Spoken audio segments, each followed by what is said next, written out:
Cleaning up the shop and found this guy in here. We've had 2 inches of rain. This is a tiger salamander.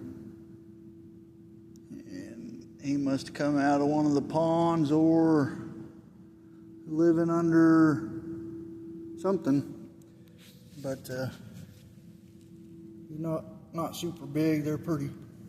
Oh, there he goes. Hey, quit. They won't bite you, but see if I can get a hold of them here.